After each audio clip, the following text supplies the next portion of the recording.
Isang matinding dagok sa kalakaran ng ilegal na droga ang naitala sa Pampanga matapos makumpiska ng kapulisan ang mahigit 2 milyong pisong halaga ng pinagbabawal na gamot sa ikinasang bypass operation sa lugar. Nakatutok dyan si Patrolwoman Lixen Reyes Saweran.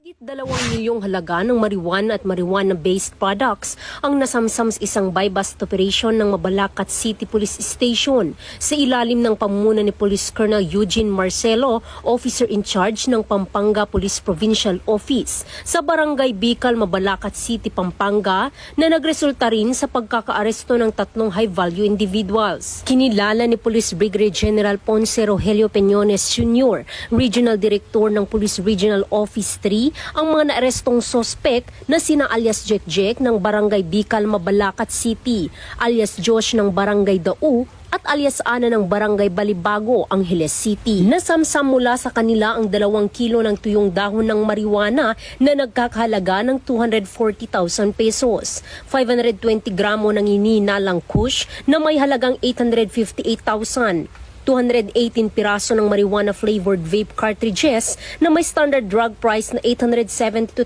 pesos at 19 na piraso ng marijuana oil na nagkakahalaga ng 30,000 pesos. Ang kabuoang halaga ng manasamsam na droga ay humigit kumulang 2 million pesos. Ayon kay Police Brigadier General Peñones, ang matagumpay na operasyon ay patunay ng determinasyon ng kapulisan sa pagtugis sa mga sindikato ng droga at sa pangangalaga sa kapayapaan at kaayusan ng komunidad. Ang mga sospek ay nasa kustodiya na ng Mabalacat CPS at nahaharap sa kasong paglabag sa RA 9165 o Comprehensive Dangerous Drugs Act of 2002. Patuloy ang panawagan ng kapulisan ng Gitnang Luzon sa publiko na makiisa sa kampanya kontra iligal na droga sa pamamagitan ng maagap na pagsumbong ng kahinahinalang mga aktibidad.